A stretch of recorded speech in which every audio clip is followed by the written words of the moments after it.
Alors bonjour à vous deux. Merci Léo-Marc d'être avec nous aujourd'hui. Merci Stéphanie.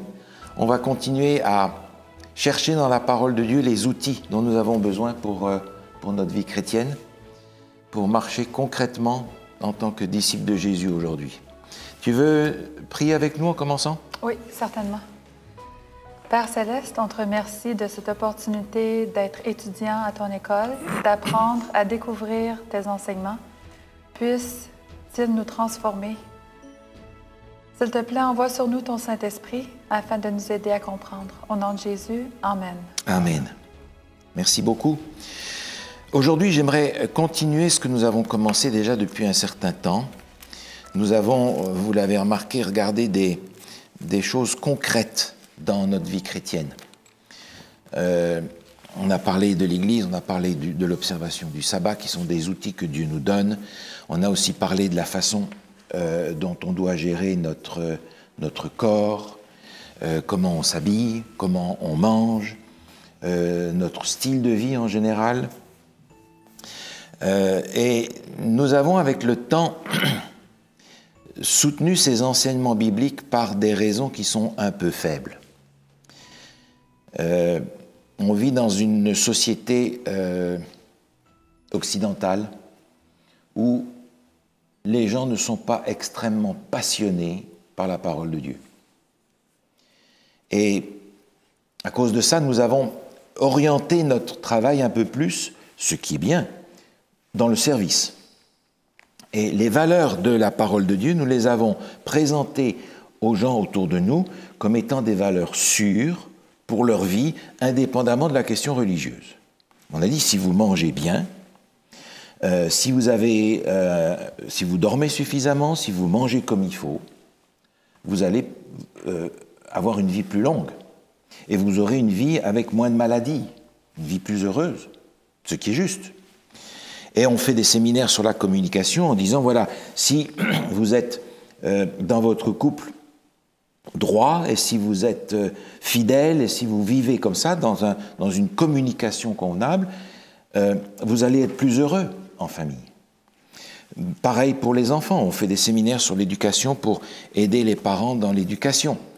Et puis on dit, voilà, si vous communiquez avec les autres aussi d'une façon droite par la manière dont vous êtes habillés, vous aurez des relations plus saines avec les gens, où il n'y aura pas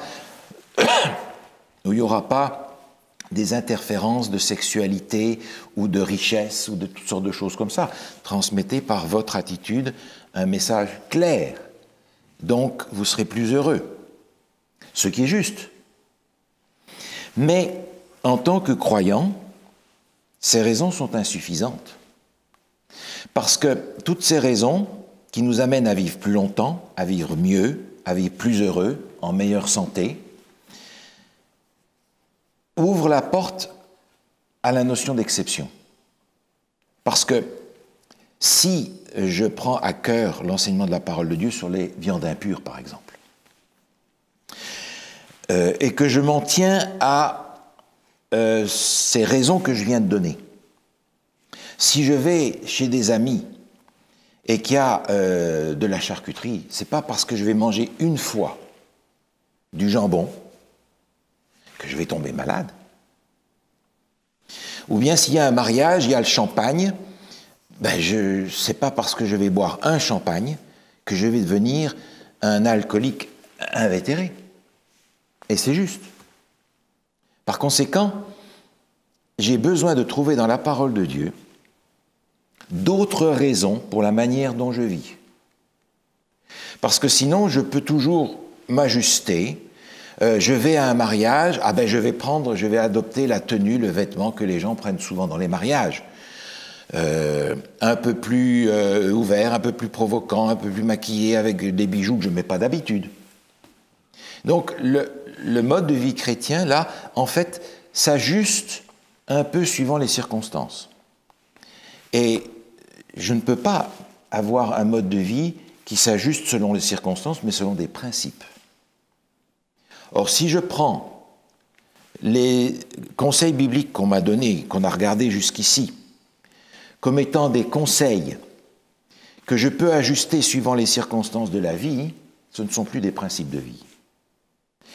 J'ai donc besoin de trouver dans les Écritures quelque chose qui me donne une ligne et une raison plus forte de vivre ce que je vis. Et c'est ce que j'aimerais regarder avec vous aujourd'hui, parce que je peux donner envie aux gens de vivre plus longtemps et mieux. Mais la parole de Dieu m'invite à faire plus que ça. Je peux expliquer à mes enfants qu'ils vivront en meilleure santé s'ils vivent selon certains principes qu'on suit. Mais j'ai plus à leur donner que ça. La parole de Dieu m'invite à plus que ça. Alors, j'aimerais regarder ça avec vous aujourd'hui. Il y a deux raisons bibliques, fondamentales, principales, pour le mode de vie que nous avons, nous qui vivons à la fin des temps. J'aimerais regarder un texte d'abord avec vous dans le livre des Nombres. Dans le livre des Nombres, au chapitre 8. Nombres, chapitre 8. On est là dans l'Ancien Testament. On va regarder comment ça se passe pour le peuple hébreu. Et on pourra tirer des conclusions de ça par rapport à ce que le Nouveau Testament nous enseigne aussi.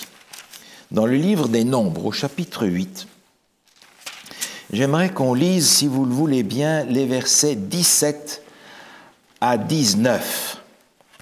Nombre 8, 17 à 19. Car tout premier-né des enfants d'Israël m'appartient, tant des hommes que des animaux. Le jour où j'ai frappé tous les premiers-nés dans le pays d'Égypte, je me les suis consacrés. Et j'ai pris les Lévites à la place de tous les premiers-nés des enfants d'Israël. J'ai donné les Lévites entièrement à Aaron et à ses fils, du milieu des enfants d'Israël, pour qu'ils fassent le service des enfants d'Israël dans la tente d'assignation, pour qu'ils fassent l'expiation pour les enfants d'Israël et pour que les enfants d'Israël ne soient frappés d'aucune plaie en s'approchant du sanctuaire. Merci. Ici, le texte fait référence au rôle qu'avaient les premiers-nés, qui étaient les prêtres du clan, qui étaient les héritiers en premier lieu. Et puis après, il explique, j'ai pris les Lévites à la place des premiers-nés, et il a donné ces Lévites à Aaron et à ses fils pour un service particulier dans le sanctuaire. Alors, on a ici un ministère particulier qui est donné à ces gens-là, les Lévites. Et on va apprendre à quoi ils servent. Dans Exode, au chapitre 28, on a quelque chose qui va dans le même sens. Exode, chapitre 28. On va lire le verset 1. Exode, chapitre 28, le verset 1. Fais approcher de toi Aaron, ton frère et ses fils, et prends-les parmi les enfants d'Israël pour les consacrer à mon service dans le sacerdoce. Aaron et les fils d'Aaron, Nabad, Abihu, Éléazar et Itamar. Merci. Donc, ils vont être mis à part pour le service du temple. Alors, on a ici un groupe de gens qui vont être des intermédiaires entre le peuple et Dieu. Les sacrificateurs, ils vont apporter les sacrifices, ils vont faire les sacrifices, ils vont apporter le sang dans le temple. Ils vont être les représentants du peuple lorsqu'ils s'approchent de Dieu, et ils vont être les représentants de Dieu lorsqu'ils viennent vers le peuple pour lui accorder le pardon de ses péchés. Ils vont donc jouer ce rôle d'intermédiaire entre Dieu et le peuple. Et ils sont mis à part pour ça. C'est un ministère vraiment sacré, mis à part, consacré à mon service dans le sacerdoce. Maintenant, ce rôle-là, il s'élargit déjà dans l'Ancien Testament. On va rester dans Exode, on va aller au chapitre 19. Exode, chapitre 19. On va lire, si vous voulez bien, les versets 3 à 6. Moïse monta vers Dieu, et l'Éternel l'appela du haut de la montagne en disant, « Tu parleras ainsi à la maison de Jacob, et tu diras aux enfants d'Israël, « Vous avez vu ce que j'ai fait à l'Égypte, et comment je vous ai porté sur des ailes d'aigle et amené vers moi. Maintenant, si vous écoutez ma voix, et si vous gardez mon alliance, vous m'appartiendrez entre tous les peuples, car toute la terre est à moi.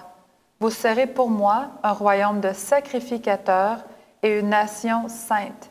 Voilà les paroles que tu diras aux enfants d'Israël. » Merci bien. Alors on est en train de découvrir ici que au sein du peuple d'Israël, il y avait une tribu mise à part, les Lévites, pour le service du temple. Et au sein de cette tribu des Lévites, il y avait une famille, la famille de Aaron, qui était mise à part pour être des sacrificateurs. Mais ici, dans le texte d'Exode, on apprend que Dieu est en train de dire « Tout ce peuple hébreu va être pour moi un peuple de sacrificateurs. » Autrement dit, il y avait au sein du peuple une famille qui était l'intermédiaire entre Dieu et le peuple, mais Dieu va utiliser le peuple entier pour être intermédiaire entre lui et le reste du monde.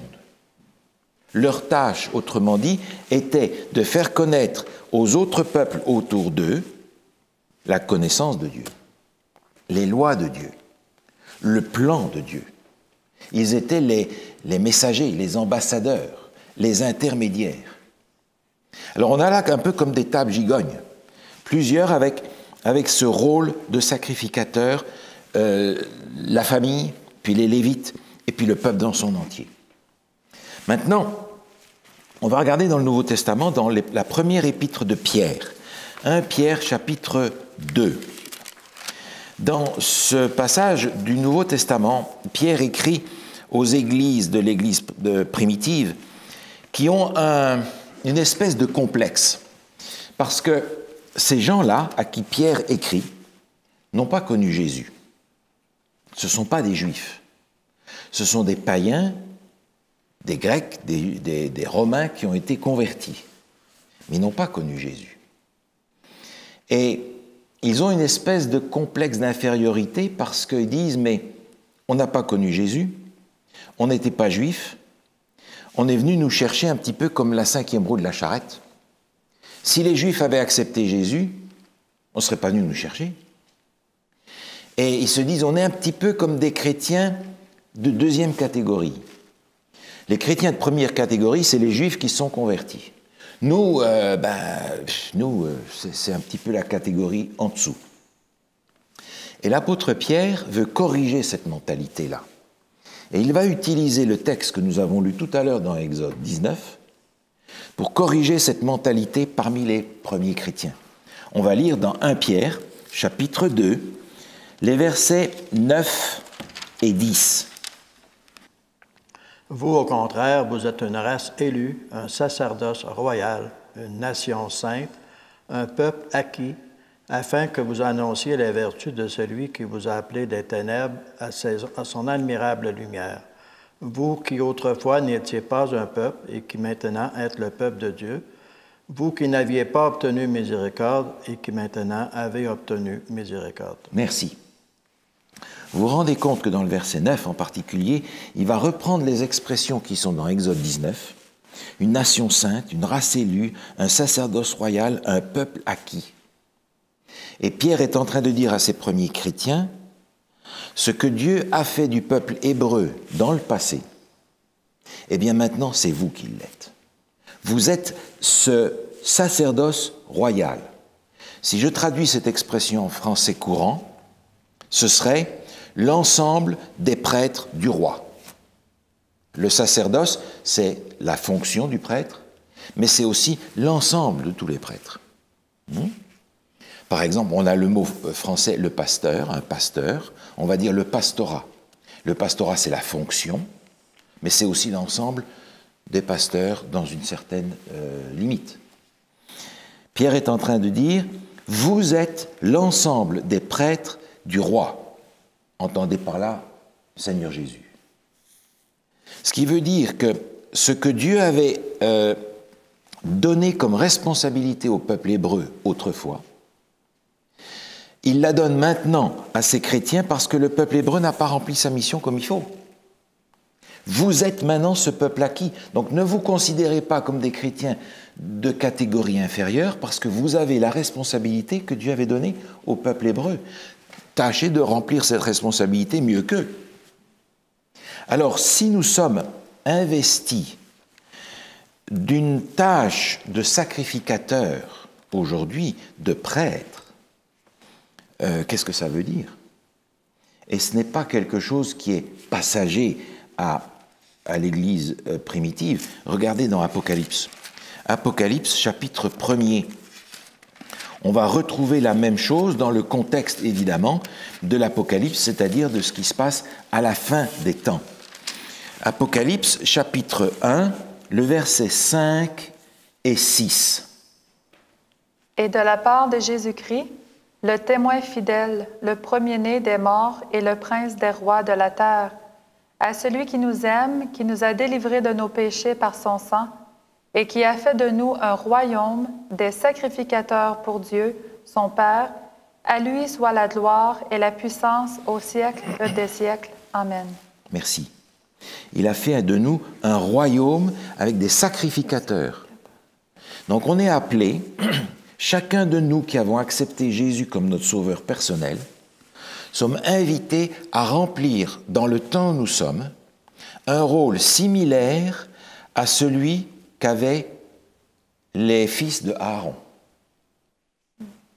Alors, ce que je voudrais regarder maintenant avec vous, c'était quelle était leur tâche, pour qu'on sache quelle va être la nôtre. Leur tâche, la première chose, j'aimerais la regarder dans Lévitique 16. Lévitique chapitre 16. Il y a là une explication détaillée du jour des expiations. On va lire le verset 15. Il égorgera le bouc expiatoire pour le peuple, et il emportera le sang au-delà du voile. Il fera avec ce sang comme il a fait avec le sang du taureau. Il en fera l'aspersion sur la propitiation et devant le propitiatoire. Merci. La même chose est répétée plus loin au verset 17. Il fera l'expiation pour la maison d'Israël, pour l'assemblée. Donc il a un rôle particulier d'intercesseur, d'intermédiaire. Et on retrouve ça aussi dans le Nouveau Testament. Regardez dans Hébreux, au chapitre 4. Épître aux Hébreux, chapitre 4.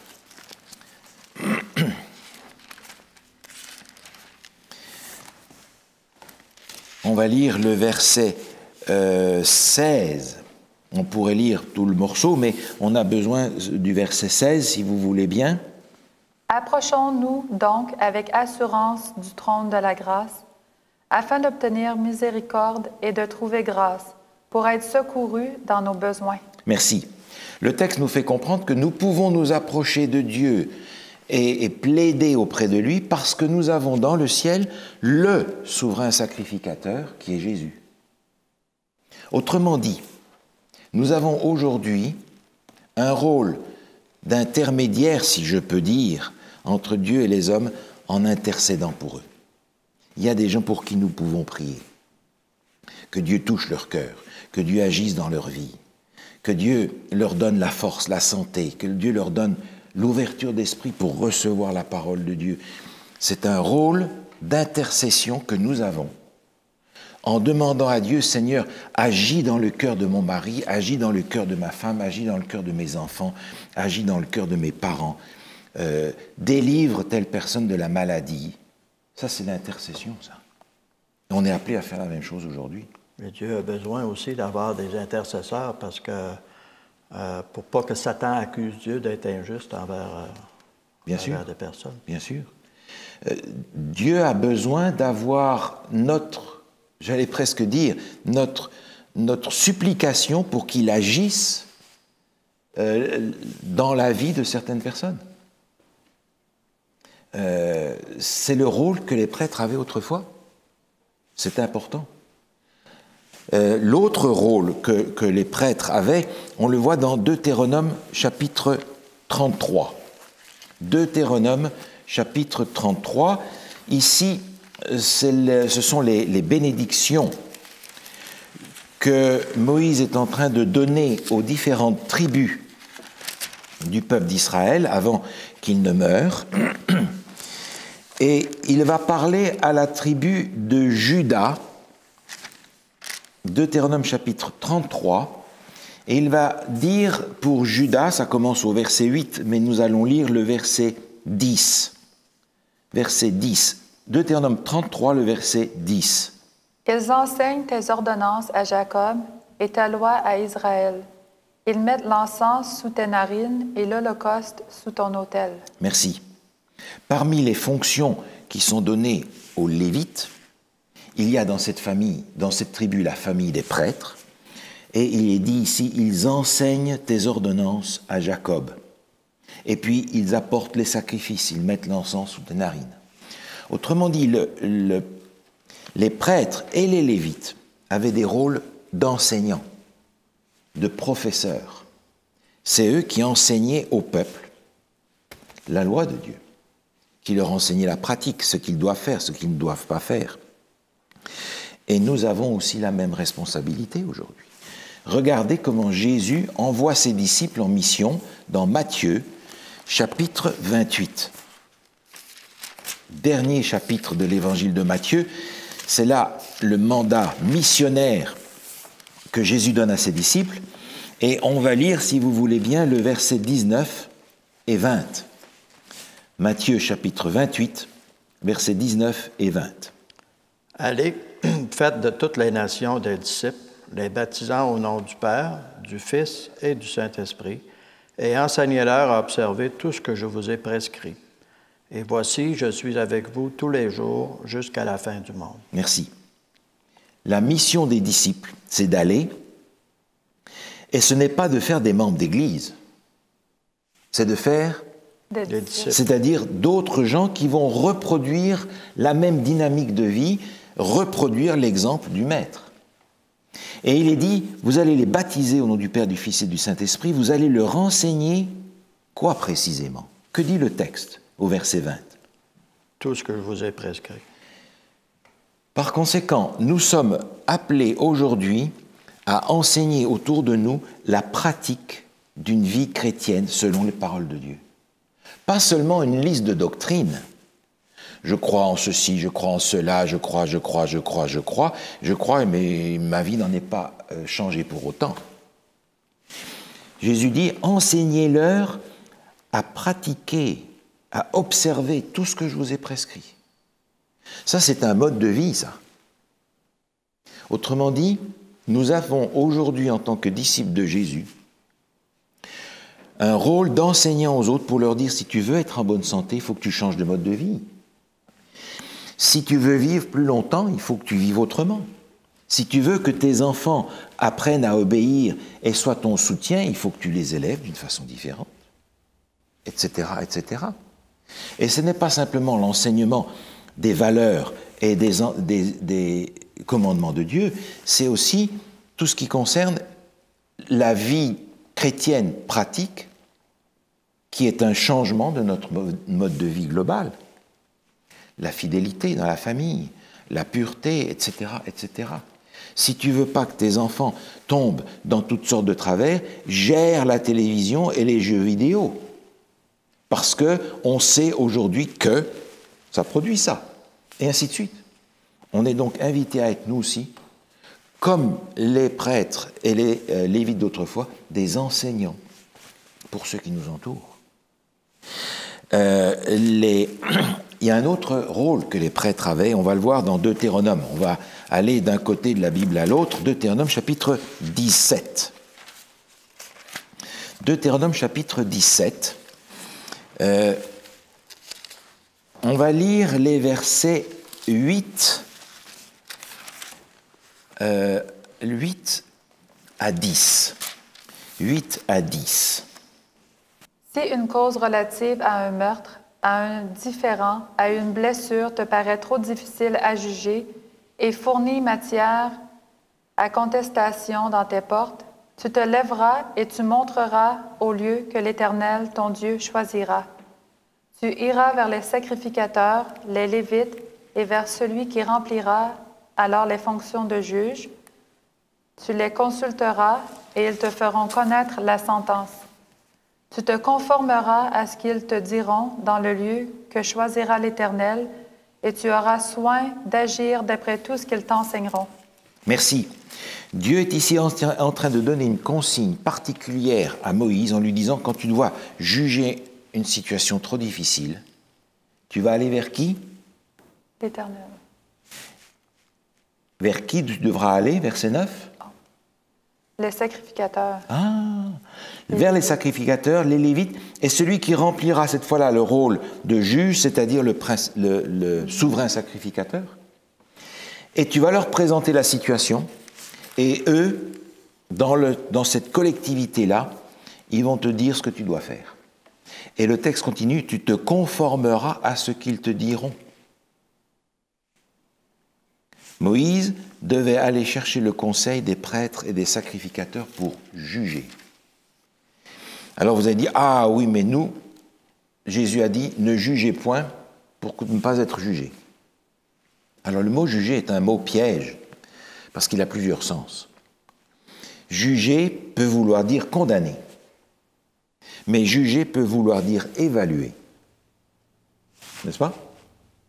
Alors, est-ce que Jésus me dit, ah, tu juges pas, tu dis rien à personne, chacun est responsable de ses affaires? Et c'est un peu la mentalité qu'on a aujourd'hui. Tu fais comme ci, tu fais comme ça, ah ben c'est très bien, si ça te convient, c'est ton problème, débrouille-toi, moi je fais mes affaires, mets pas ton nez dans les miennes, je mets pas mon nez dans les tiennes. Connaissez cette mentalité-là, hein? Chacun est libre de faire comme il veut. Ça, c'est ce qu'on entend aujourd'hui. Ouais. Mais juger, condamner, alors beaucoup de gens vont réagir comme ça. Qui tu es pour me condamner, toi? Et c'est juste. Je n'ai pas à dire celui-ci est perdu, celui-ci est sauvé parce qu'il fait ceci ou parce qu'il fait ça. Par contre, je suis destiné à montrer la différence qu'il y a entre le bien et le mal, à évaluer. Dire, écoute, je regarde comment tu vis et je vois les conséquences de la manière dont tu vis, de la manière dont tu parles, de la manière dont tu te comportes. Les conséquences ne sont pas bonnes. Donc il faudrait que tu te rends compte qu'il y a quelque chose qui est bien et quelque chose qui est mal. Quelque chose qui produit de mauvaises conséquences. Donc choisis le bien. C'est ce que Josué disait à son peuple. Choisissez le bien. Rejetez ce qui est mal. Mais pour ça, il faut qu'on soit capable de montrer à ceux qui nous entourent et à la génération d'aujourd'hui, ça c'est bien, ça c'est mal. Et je ne suis pas en train de condamner, je suis en train d'évaluer en disant, voilà ce qui est bien, ce qui est mal. Faites votre choix comme il faut, par pitié. Exemple, si mes lunettes sont par terre puis quelqu'un veut piler dessus, c'est mon devoir de lui dire c'est pas correct. Oui. Je ne dis pas qu'il va être perdu à cause de ça, mais c'est pas correct. Il y a le bien et il y a le mal. Et aujourd'hui, la mentalité est de dire le bien et le mal est relatif. Si c'est mal pour toi, c'est correct, mais c'est peut-être bon pour moi. C'est cette espèce d'ambiguïté sur la valeur du bien et la valeur du mal. Le relativisme, c'est relatif. Les notions de bien et de mal sont relatives et elles peuvent changer suivant les gens, suivant les circonstances. C'est ainsi qu'on parle aujourd'hui. On n'aime pas quelque chose qui ne nous offre pas un choix. Quand Jésus dit « je suis le chemin, la vérité et la vie », ça dérange le monde d'aujourd'hui. Parce que c'est une manière de dire « il n'y a qu'une voie qui conduit à la vie ». Ce n'est pas une cafétéria où vous pouvez choisir ce que vous voulez, il n'y a qu'un chemin. Vous pouvez prendre l'autre, mais il conduit à la mort. Donc le monde d'aujourd'hui est inconfortable avec cette idée d'une notion de bien et de mal qui ne soit pas relative, qui soit normative. Et nous sommes là pour montrer le bien et le mal. On a donc le même rôle que les prêtres et les sacrificateurs d'autrefois. Mais pour cela, ces prêtres avaient aussi des responsabilités. J'aimerais qu'on regarde dans Lévitique au chapitre 10. Lévitique chapitre 10, ce que Dieu donne comme prescription aux sacrificateurs. Lévitique chapitre 10, et on va retrouver d'ailleurs dans ce texte ce qu'on a déjà vu précédemment. On va lire, si vous voulez bien, Lévitique chapitre 10, le verset 8 à 11. L'Éternel parla à Aaron et dit, « Tu ne boiras ni vin, ni boisson enivrante, toi et tes fils avec toi, lorsque vous rentrerez dans le temple d'assignation, de peur que vous ne mouriez. Ce sera une loi perpétuelle parmi vos descendants, afin que vous puissiez distinguer ce qui est saint de ce qui est profane, ce qui est impur de ce qui est pur, et enseigner aux enfants d'Israël toutes les lois que l'Éternel leur a données par Moïse. » Merci. Vous avez vu ici qu'il y a quelque chose d'extrêmement important parce que il est dit de peur que vous ne mouriez. C'est une loi perpétuelle parmi vos descendants. Quand vous allez faire votre service, vous ne pouvez pas boire des boissons alcoolisées. Parce que dans le service du temple, ils avaient besoin d'avoir pleinement conscience de ce qu'ils faisaient. D'ailleurs, le texte nous raconte que des fils d'Aaron ont enfreint ce principe-là et ils ont été foudroyés sur place. Maintenant, vous avez remarqué, il nous est dit pourquoi. Verset 10, « Afin que vous puissiez distinguer ce qui est saint de ce qui est profane, ce qui est pur de ce qui est impur, et enseigner aux enfants d'Israël. » Autrement dit,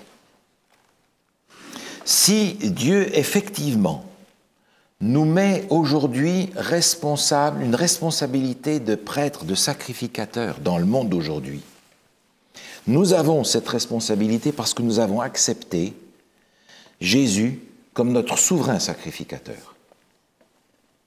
Ce qui veut dire que l'exigence qui est donnée ici à ces prêtres, elle est aussi valable pour tous ceux qui ont accepté Jésus comme leur sauveur personnel. Ce n'est pas une invention de l'Église adventiste. C'est une invention de Dieu pour montrer la solennité de son service. Et vous remarquez ici, il s'agit d'enseigner les autres. Si je suis dans le brouillard parce que l'alcool, les drogues ou toutes sortes d'autres choses m'empêchent d'avoir un esprit clair, je ne suis pas en mesure de remplir le rôle que Dieu m'a donné. Vous remarquez par conséquent que c'est une responsabilité que nous, chrétiens du XXIe siècle, avons aussi. Et il est dit, vous ne boirez pas quand vous rentrez pour faire votre service. Ok, mais nous, on est en service. Quand est-ce qu'on est en service dans ce rôle de sacrificateur que Dieu nous donne? À tous les jours, tout le temps. Tout le temps? On est en service tout le temps? Et moi-même, je crois que ça, c'est pas seulement pour ceux qui ont accepté Jésus, mais c'est bon pour tout le monde, parce que c'est sûr. Tout le monde a des choix à faire un jour, puis ont besoin d'avoir un esprit clair pour faire les bons choix. C'est sûr. Et c'est là aussi que l'on peut enseigner à tout le monde, ça. Mais je ne peux l'enseigner aux autres que quand, moi, en tant que sacrificateur aujourd'hui, je le vis. Je le vis. N'est-ce pas? Parce que je suis dans les chaussures de ces sacrificateurs d'autrefois. Et ça montre la solennité avec laquelle Dieu regarde notre témoignage. Et c'est pas fini. Regardez, on pourrait lire ce texte dans l'épître de Paul aux Philippiens, on l'a lu dans notre dernière étude, que tout ce qui est pur, tout ce qui est vrai, tout ce qui est digne de louange, soit l'objet de vos pensées et que ce soit le résultat dans vos actes. Mais j'aimerais prendre un texte maintenant qui continue aussi ça, dans le livre de l'Exode, au chapitre 28. Exode chapitre 28, il y a ici une instruction qui est donnée pour les sacrificateurs, et on va lire ça au verset 39, 40 et 41. Exode chapitre 28, versets 39 à 41.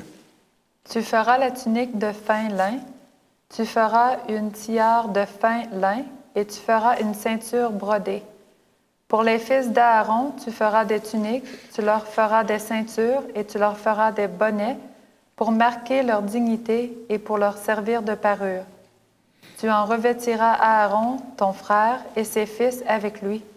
Tu les oindras, tu les consacreras, tu les sanctifieras, et ils seront à mon service dans le sacerdoce. Merci. Vous vous rendez compte ici que les prêtres sont mis à part, ils sont consacrés pour une tâche vraiment particulière et solennelle dans le temple. Et il est dit, tu ne vas pas les habiller n'importe comment. Ils vont avoir des habits de fin lin, ils vont avoir des ceintures, des bonnets, et il y a deux choses pour lesquelles ils vont être habillés d'une façon particulière. Le texte nous le dit au verset 40. Deux raisons. Numéro 1, pour marquer leur dignité. Pour marquer leur dignité. Et deuxièmement, pour servir de parure. De parure. Dieu est concerné par ce qui est beau. Dieu aime ce qui est beau. Sa création, d'ailleurs, n'était pas autre chose. Elle est dégradée aujourd'hui à cause du péché, depuis le début, mais Dieu a voulu que ses prêtres soient habillés d'une façon particulière. Et quand on prend la description de l'habit des sacrificateurs, c'est extraordinaire. Certains ont reproduit aujourd'hui les habits des sacrificateurs. C'était des habits vraiment impressionnants, c'était beau. Ça leur servait de parure, ça montrait que Dieu s'attache à ce qui est beau. Et c'était pour marquer leur dignité, parce qu'ils étaient des gens dignes du service qui leur était demandé. Dieu aime ce qui est beau, et il veut que nous reproduisions ça dans notre vie aujourd'hui. Alors, je voudrais simplement reprendre le texte qu'on a déjà lu précédemment dans l'épître de Paul à Timothée, 1 Timothée chapitre 2, sans aller chercher très loin, on pourrait prendre des textes de l'Ancien Testament où cette beauté se trouve mise en valeur, mais dans 1 Timothée chapitre 2, j'aimerais qu'on lise le verset 9 et 10.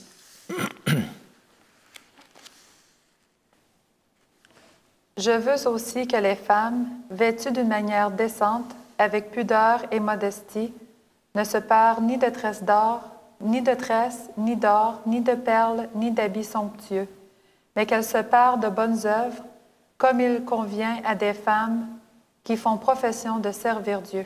Merci. On a déjà regardé ce texte précédemment et on a vu que les principes qui sont énoncés ici, pudeur, décence, modestie, ne se limitent pas aux femmes, mais c'est pour tout le monde. Et ce sont des principes qui reflètent cette beauté intérieure à l'extérieur. Je ne peux pas être beau dehors, de la beauté dont parle Dieu, si je ne suis pas beau dedans. La beauté intérieure va se refléter à l'extérieur. Et c'est cette beauté-là que Dieu veut mettre en évidence. Je suis aujourd'hui, en tant que sacrificateur, appelé par mon vêtement, par ce que je suis, à refléter la beauté d'un caractère que Dieu a créé à l'intérieur.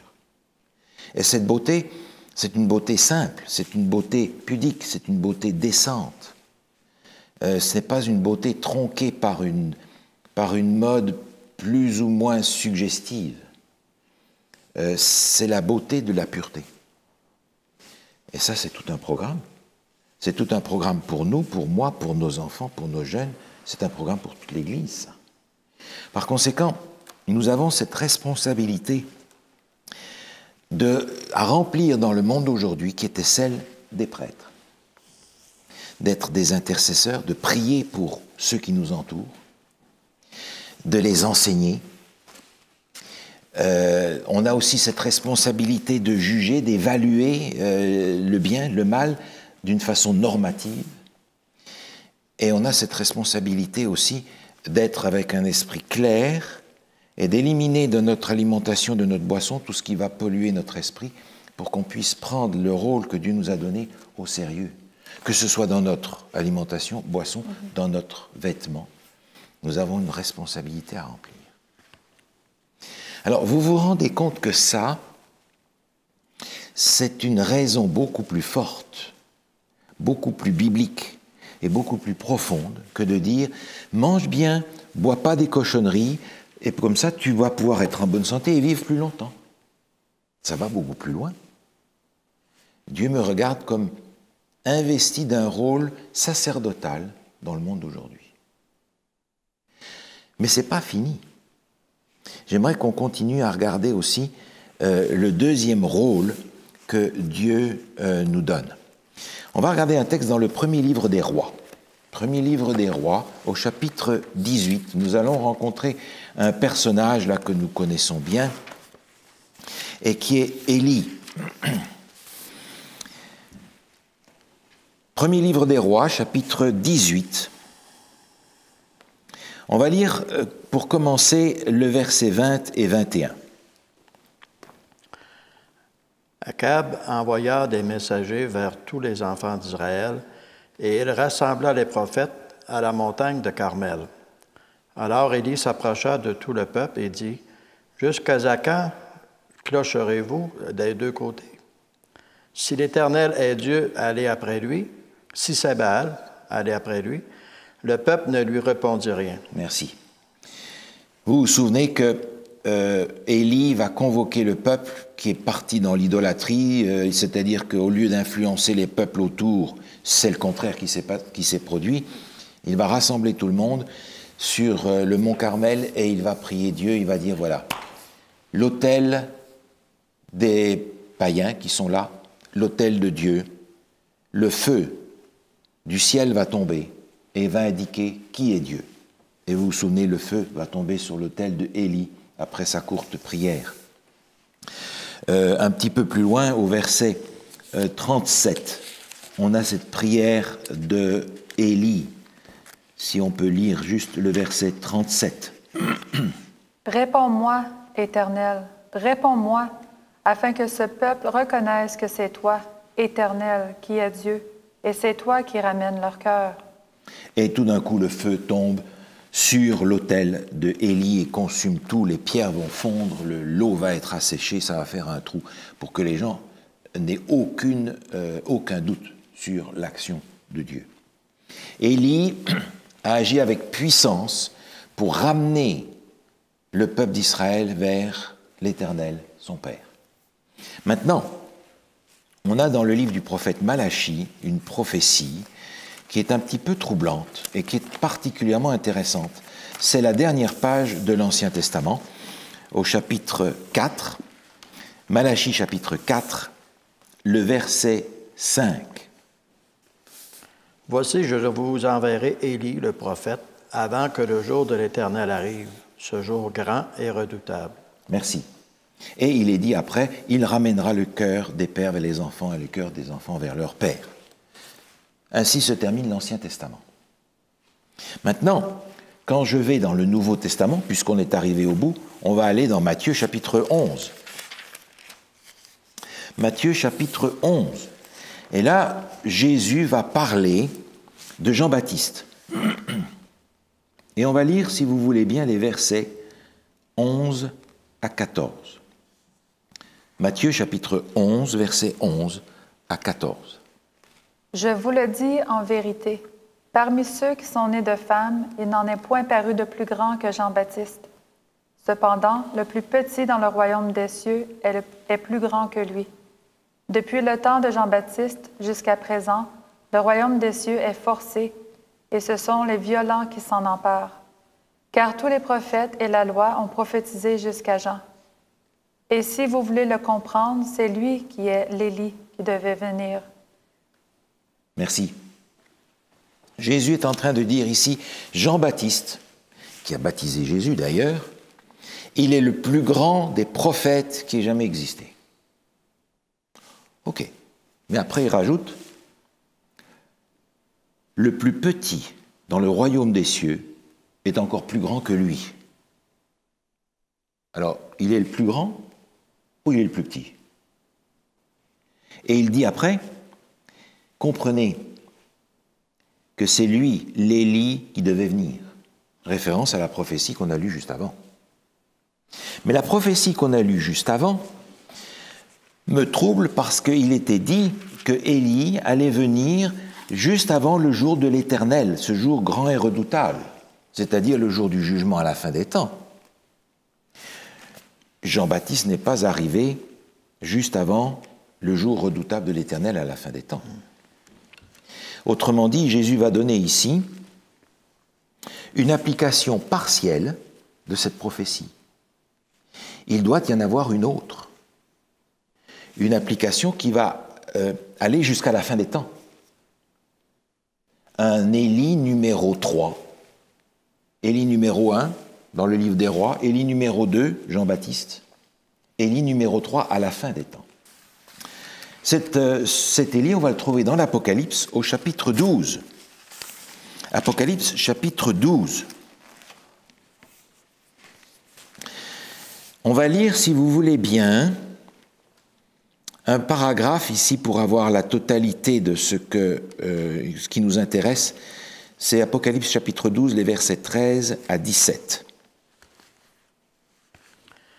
Quand le dragon vit qu'il avait été précipité sur la terre, il poursuivit la femme qui avait enfanté l'enfant mâle, et les deux ailes du grand aigle furent données à la femme afin qu'elle s'envolât au désert vers son lieu où elle est nourrie un temps, des temps et la moitié d'un temps, loin de la face du serpent. Et de sa bouche, le serpent lança de l'eau, comme un fleuve derrière la femme, afin de l'entraîner par le fleuve. Et la terre secourut la femme, et la terre ouvrit sa bouche et engloutit le fleuve que le dragon avait lancé de sa bouche. Et le dragon fut irrité contre la femme, et s'en alla faire la guerre au reste de sa postérité, à ceux qui gardent les commandements de Dieu et qui ont le témoignage de Jésus. Merci. Un passage qui est extrêmement riche, qu'on ne va pas décortiquer entièrement aujourd'hui, mais qui contient des éléments prophétiques qui sont directement liés à Élie. Vous vous souvenez que Élie, avant d'aller sur le mont Carmel, avait dit à Akab, « Il ne pleuvra point à moins que j'en donne l'ordre. » Et à cause de cette parole, Élie a dû aller se cacher. Et il s'est caché pendant un certain temps, avant de convoquer tout le monde. Et cette sécheresse a produit une famine dans le peuple d'Israël. Est-ce que vous vous souvenez combien de temps Élie a été se cacher? Curieusement, le Nouveau Testament en parle, dans l'Épître de Jacques. On va revenir dans l'Apocalypse tout à l'heure, mais dans l'Épître de Jacques, on apprend au chapitre 5, et on va lire le verset 17. Élie était un homme de la même nature que nous. Il pria avec instance pour qu'il ne plût point, et il ne tomba point de pluie sur la terre pendant 3 ans et 6 mois. 3 ans. Ah, 3 ans et 6 mois. Alors, là, on a quelque chose qui se rapporte à la prophétie, en particulier la prophétie de Daniel et de l'Apocalypse, où des temps nous sont donnés d'une manière prophétique. Un temps, des temps, et nous l'avons ici. Un temps, des temps et la moitié d'un temps, qui sont 3 ans et demi, que l'on a dans le livre de Daniel, au chapitre 7, qu'on retrouve aussi dans le livre de l'Apocalypse, où on est ici, sous plusieurs formes d'ailleurs, sous la forme de 42 mois ou de 1260 jours, qui correspondent à 1260 années. Ça, c'est une longue période de temps, ça. Et le livre du prophète Daniel nous permet de savoir quand s'étend cette période. Et rappeler simplement ce que nous avons dit en étudiant Daniel, c'est que cette période de 3 ans et demi prophétique, 1260 années, se termine dans les toutes dernières années 1700, 1798, à l'aube des années 1800. La référence à Élie est évidente, parce que Élie, nous dit le texte de Jacques, a été caché pendant 3 ans et demi, parce que s'il se montrait, sa vie était en danger. Akab le cherche partout, poussé par sa femme Jézabel, qui est une païenne. 3 ans et demi après, il se montre et il dit, voilà, maintenant, on va faire le point sur la situation. C'est la situation du mont Carmel qu'on a vu tout à l'heure. Mais prophétiquement, cette situation nous conduit jusqu'à l'année 1800, quasiment. Et on apprend qu'après cette année 1800, le diable va s'en prendre non seulement à l'Église, mais au reste de l'Église, c'est-à-dire à cette Église qui a avancé dans la fidélité à Dieu. Parce que le texte nous dit, Cette postérité, ce sont ceux qui gardent les commandements de Dieu, qui retiennent le témoignage de Jésus. Alors les commandements de Dieu, on sait ce que c'est. Il y en a 10, et on ne peut pas en prendre 9 ou 7 ou trafiquer les commandements de Dieu. Ils sont dans Exode 20, ils sont dans Deutéronome 5, ils sont dans les Écritures. Mais le témoignage de Jésus, qu'est-ce que c'est que ça? Alors pour le savoir, il faut qu'on aille dans chapitre 19 du livre de l'Apocalypse. Apocalypse chapitre 19.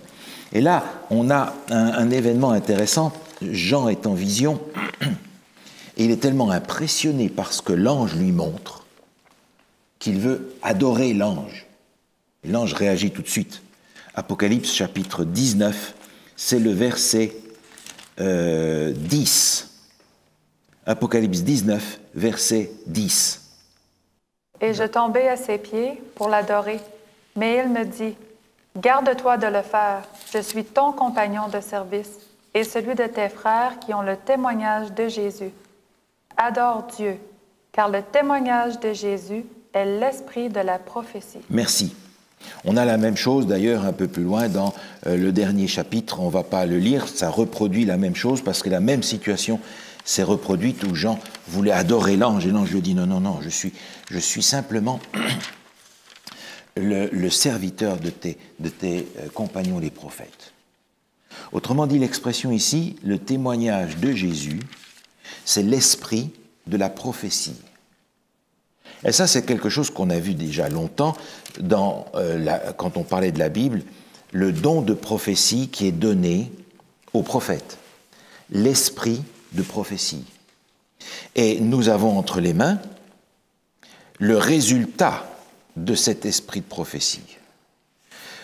Par l'intermédiaire des prophètes de l'Ancien Testament, des écrivains du Nouveau qui ont été inspirés par Dieu.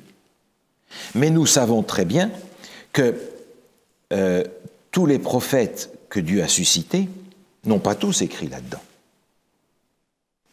Élie, par exemple, il n'a pas un livre. Nathan, le prophète du temps de David, n'a pas un livre. Par conséquent, les vrais prophètes de Dieu ne sont pas tous des écrivains bibliques. Dieu peut susciter, quand il le veut, des prophètes, des serviteurs pour des temps particuliers. Et je comprends qu'il y a ici une référence à Élie, c'est-à-dire à un prophète. Mais, à la fin des temps, il ne s'agit pas simplement d'annoncer la parole de Dieu prophétiquement dans une région limitée, comme Jean-Baptiste ou comme Élie. Il s'agit maintenant d'annoncer le message prophétique de Dieu pour toute la planète. Ça ne peut donc pas être une personne. Ce sera le reste de sa postérité qui va faire ça. Et on a encore une fois, dans l'Apocalypse, la caractéristique de ce reste-là, un peu plus loin, Apocalypse chapitre 14, au verset 12, il est question de ces gens qui sont des saints à la fin des temps.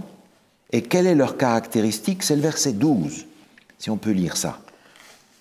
C'est ici la persévérance des saints qui gardent les commandements de Dieu et la foi de Jésus. Qui gardent les commandements de Dieu, on l'a déjà appris, et qui ont la foi de Jésus. Et en plus, ils retiennent le témoignage de Jésus, qui est l'esprit de la prophétie. Ce sont des gens qui se basent sur la parole de Dieu. Ce sont des gens qui gardent les commandements de Dieu et qui vivent le salut par la foi que Jésus a apporté parce qu'il a fait le sacrifice pour que tous puissent être sauvés. L'équilibre entre l'obéissance et la foi, c'est-à-dire l'obéissance de la foi, comme l'apôtre Paul parle dans l'Épître aux Romains, au début et à la fin. Parce que la seule obéissance qui a une valeur, c'est celle qui est le produit de ma foi en Dieu. Est-ce qu'on peut dire que la foi de Jésus, c'est d'avoir la foi en Jésus ou d'avoir la même foi que Jésus? Alors, je pense que ça, c'est une bonne question parce que je crois qu'ici, on peut dire que ce sont les deux. Le complément de non, ici, peut être objectif ou subjectif. Ça peut être la foi que Jésus avait, ou ça peut être la foi que nous avons en Jésus. Et en fait, ce sont les deux, parce que Jésus est venu nous montrer comment nous pouvons obéir à la parole de Dieu et à ses commandements sans tomber. Il faudra donc que nous ayons cette foi que Jésus avait, et cette foi en lui parce qu'il est venu pour nous sauver. Donc qu'on le prenne dans un sens ou dans l'autre, la foi de Jésus est pour nous primordiale. Et c'est cette foi-là qui va nous amener à vivre comme Jésus dans l'obéissance à ses commandements. Voilà le reste à la fin des temps. Ce reste a une mission prophétique, semblable à celle de Élie, après cette période où il a été caché, et cette période-là qui est transcrite dans le temps historique, se trouve être après les années 1800. Autrement dit, la prophétie de Malachie, chapitre 4 qu'on a lu tout à l'heure, annonce la venue de Élie à la fin des temps. Jésus dit, c'est Élie, c'est Jean-Baptiste. Parce que Jean-Baptiste a une mission colossale qui consiste à préparer le monde de son temps pour la première venue de Jésus. Et je me dis, dans ce cas-là, l'Élie qui va venir à la fin des temps a comme mission de préparer le monde pour la deuxième venue. Pour la deuxième venue de Jésus. Et pour cela, ce reste va être investi d'une mission prophétique. C'est-à-dire, pas seulement d'être des prêtres, mais d'être aussi investi d'un rôle de prophète, d'annoncer au monde où on en est dans le déroulement de l'histoire, et ce que Dieu nous demande, c'est-à-dire de vivre un réveil semblable à celui que Élie, numéro 1, a voulu donner à son peuple sur le mont Carmel, et un réveil semblable à celui que Jean-Baptiste voulait provoquer dans son temps pour que les gens soient mûrs et ouverts à recevoir Jésus. Autrement dit, il doit y avoir dans le monde un mouvement qui garde tous les commandements de Dieu, qui garde la parole de Dieu comme base de sa foi et de sa pratique, qui a dans son sein un ministère prophétique et qui garde la foi de Jésus. Je crois que ce mouvement-là est un mouvement qui porte le nom du retour de Jésus. Ce sont tous ceux qui attendent le retour de Jésus et qui s'appellent des adventistes, parce que adventus, c'est la venue. Mais à ce moment-là, je voudrais revenir un petit peu sur le texte qu'on a lu tout à l'heure dans Matthieu au chapitre 11, où Jésus disait quelque chose d'assez particulier. Jésus disait, Jean-Baptiste, il a une mission, c'est le plus grand de tous les prophètes.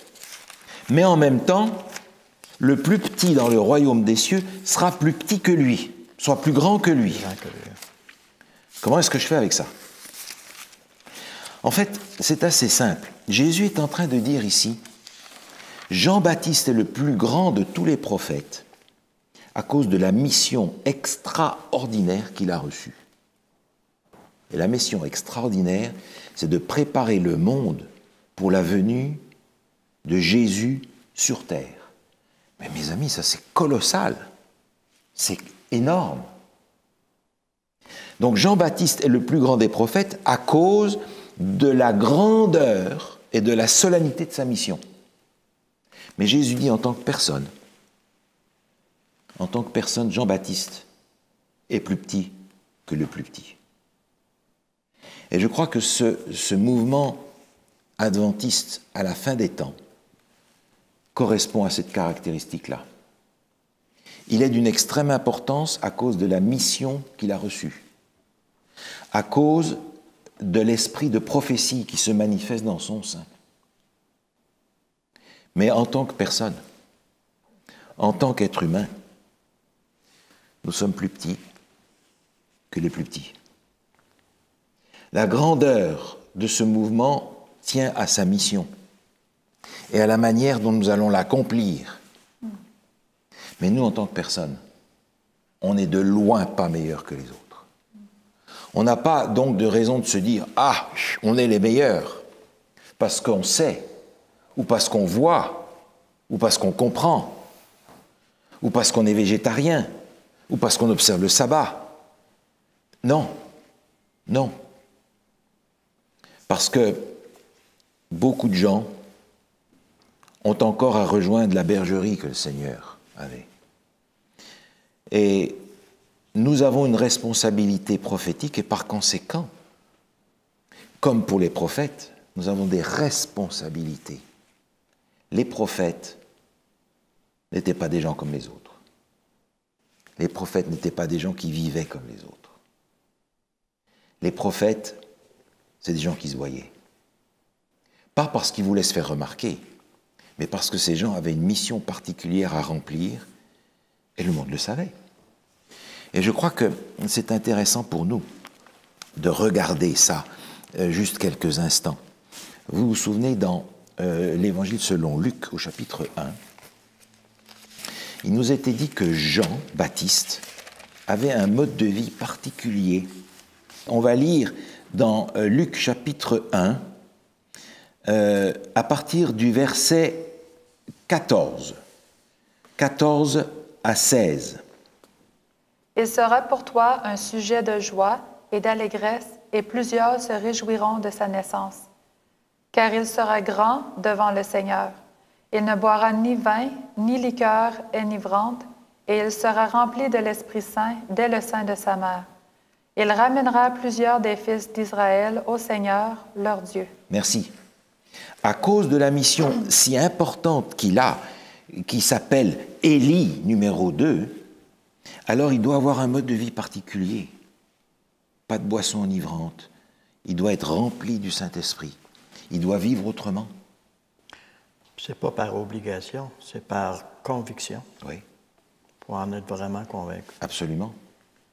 Si je comprends que Dieu compte à tel point sur moi, je me dis, mais qui suis-je pour que Dieu m'utilise à une tâche pareille? Il faut que je sois à la hauteur de ce qu'il me demande de faire.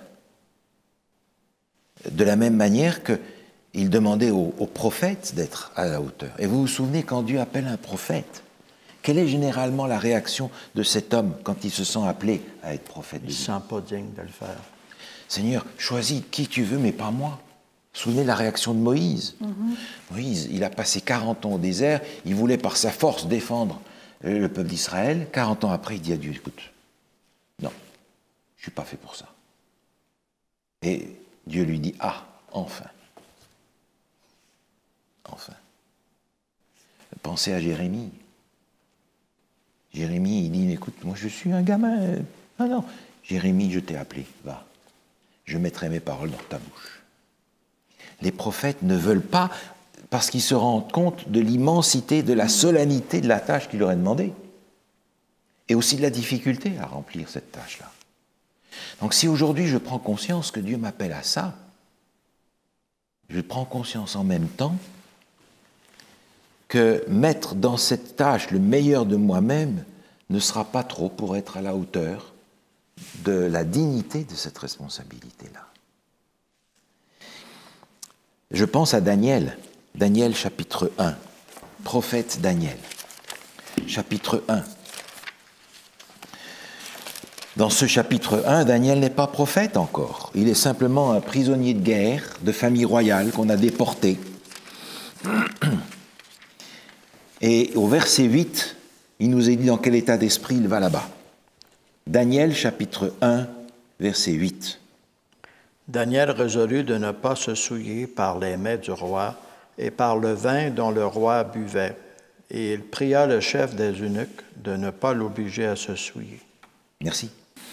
Daniel a résolu de continuer à pratiquer ce que ses parents lui ont appris et qui est la volonté de Dieu. Qu'il soit à Babylone ou n'importe où, même s'il n'y a personne pour le regarder, pour le surveiller, il va continuer à faire ce que Dieu lui a demandé de faire.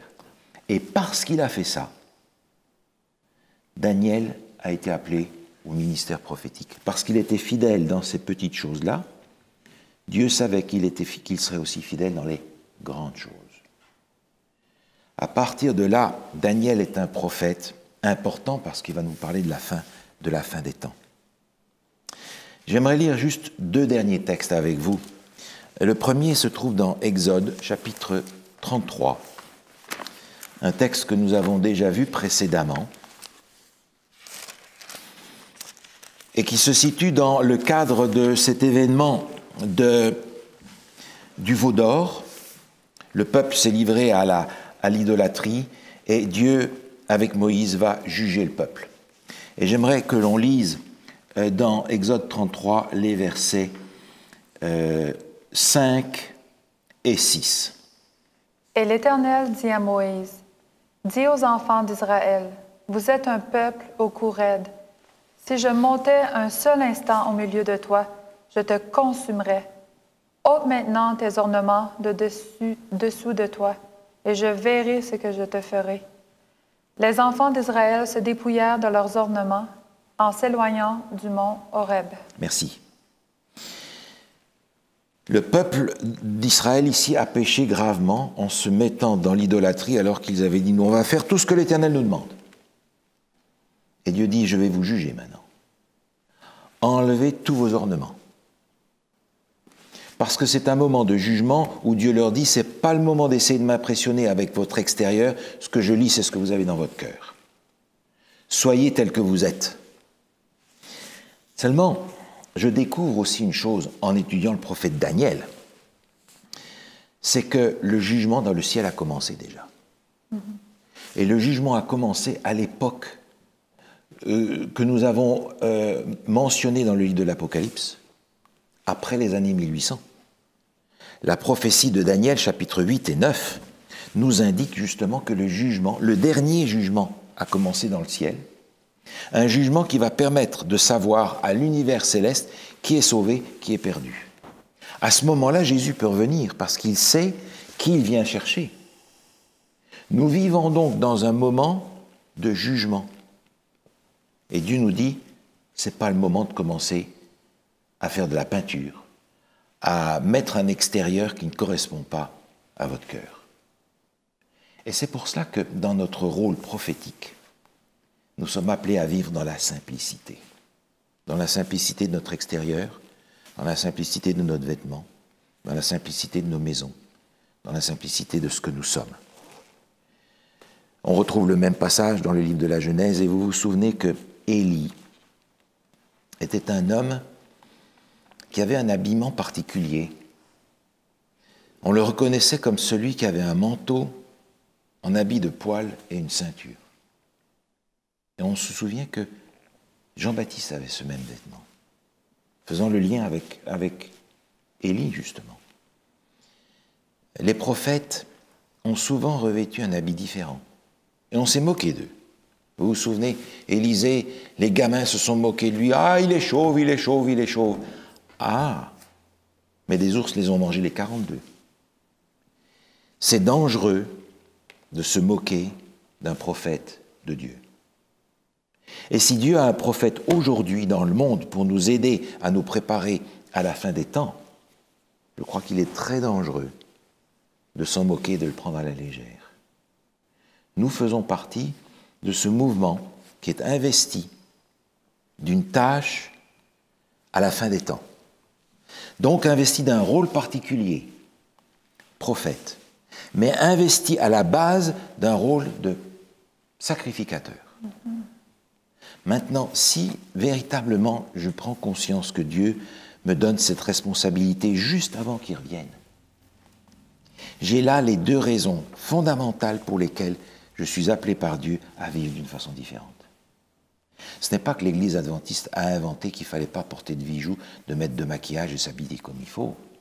Non, non, parce que la Bible me dit que les prophètes et les prêtres ont un mode de vie différent, qui doit caractériser leur dignité et leur servir de parure.